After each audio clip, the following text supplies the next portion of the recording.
ইসলাম যখন মদিনা থেকে মদিনার বাহিরেও ছড়িয়ে পড়েছে, বিভিন্ন গোত্রের মানুষেরা আল্লাহ নবীর কাছে দ্বীন শিখার জন্য দলবদ্ধভাবে আসতেন। তারা যাওয়ার সময় আল্লাহ নবী তাদেরকে একজন আমির নিযুক্ত করে দিতেন। ওই আমিরের নেতৃত্বে তারা নিজেদের গোত্রের কাছে গিয়ে দ্বীন প্রচার প্রসার করত। এরই ধারাবাহিকতায় মদিনা থেকে দূরে বনু তামিম নামে একটি গোত্র ছিল। ওই গোত্রের লোকেরা একটা প্রতিনিধি দল আল্লাহর নবীর দরবারে দ্বীন শিখার জন্য পাঠিয়েছেন।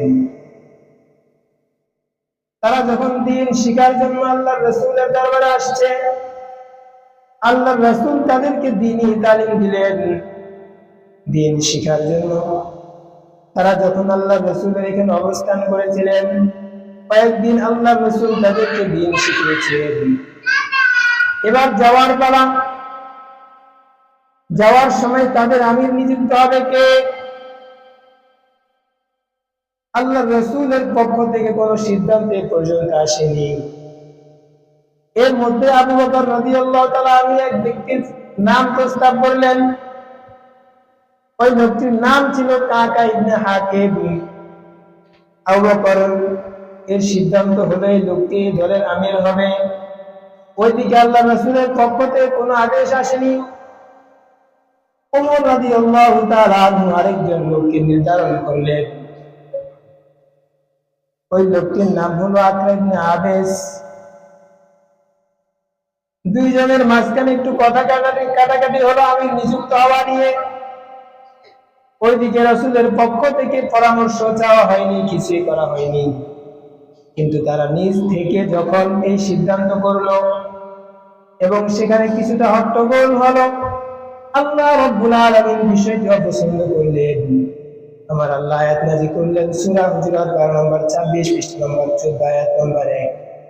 আমার আল্লাহ বলেন, ইয়া আইয়ুহাল্লাযীনা আমানু লা তুকদ্দিমু বাইনা ইয়াদাইল্লাহি ওয়া রাসূলিহি ওয়াত্তাকুল্লাহ ইন্নাল্লাহা সামিউন আলীম।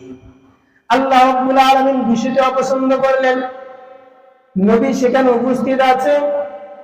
নবীকে বাদ দিয়ে তারা পরস্পর নিজেদের ভিতরে কথাবার্তা বলছেন, সিদ্ধান্ত করে নিয়েছেন, হট্টগোল করেছেন। এটা বেয়াদবির নামান্তর। এজন্য আল্লাহ রাব্বুল আলামিন আয়াত নাযিল করলেন, ইয়া আইয়ুহাল্লাযীনা আমানু, হে ঈমানদার দলেরা, তোমরা শুনে রাখো, লা তুকদ্দিমু বাইনা ইয়াদাইল্লাহি ওয়া রাসূলিহি ওয়াত্তাকুল্লাহ। লা তুকদ্দিমু বাইনা ইয়াদাইল্লাহি ওয়া রাসূলিহি ওয়াত্তাকুল্লাহ। কোন কাজে তোমরা রাসূলের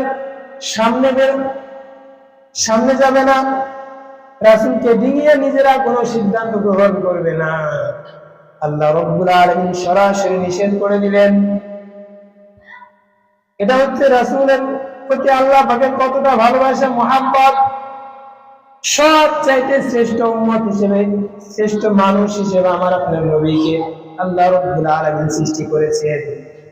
সমস্ত নবীর শ্রেষ্ঠ হচ্ছে আমার আপনার নবী। আল্লাহর নবী বলেন, আমাকে আল্লাহ রাব্বুল আলামিন শ্রেষ্ঠত্ব দান করেছে। আমি নবী জান্নাতে যাওয়ার আগে কোন নবী জান্নাতে যাবে না। আল্লাহর নবীর কারণে আমাদেরকে আল্লাহ শ্রেষ্ঠ উম্মত হিসেবে বানিয়েছেন। আল্লাহর নবী বলেন, আমার উম্মত জান্নাতে যাওয়ার আগে কোন নবীর উম্মত জান্নাতে যেতে পারবে না। দেখে যা আমনে আই মুহতারাম মুস্তাফা কি উম্মতে খায়রুল উম্মাহ। আমার নবীর শান এবং মান অনেক বেশি। এই আয়াত যখন নাজিল হয়েছে,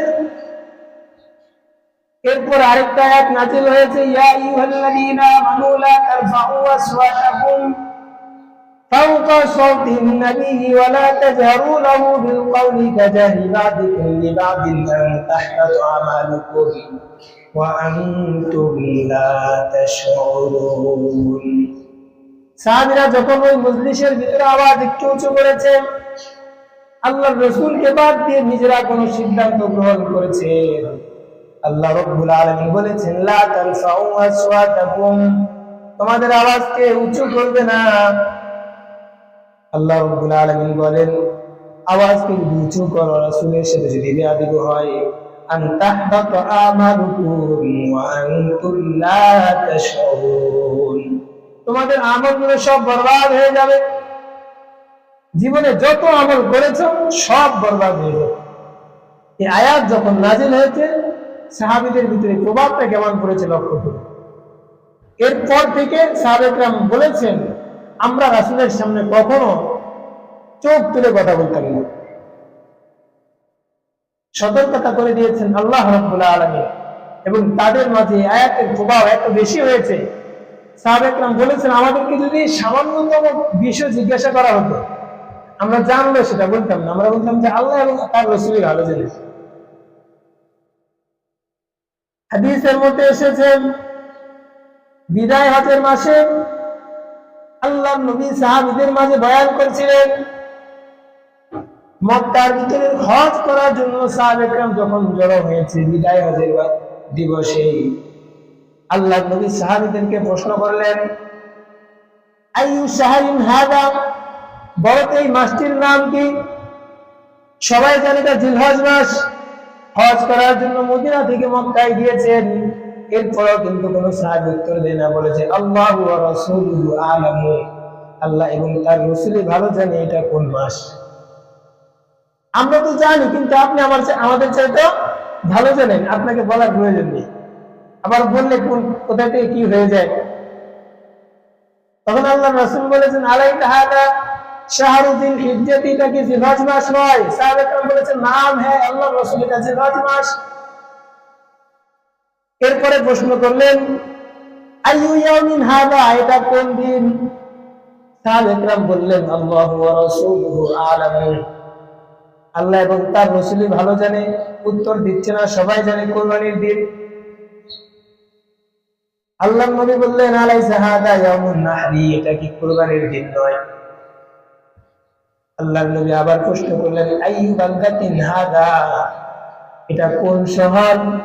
সাহাবায়ে কেরাম একই উত্তর দিলেন, আল্লাহু ওয়া রাসূলুহু আ'লামু, আল্লাহ এবং তার রাসূলই ভালো জানে। প্রত্যেকটা প্রশ্নের নিচ থেকে কিছু বলেন না। ক্ষুদ্রতম যে কোনো একটা বিষয় বললে বলে যে আল্লাহ এবং তার রাসূলই কি জানে, ভালো জানে। এত আদব দেখিয়েছেন তারা রাসূলের প্রতি।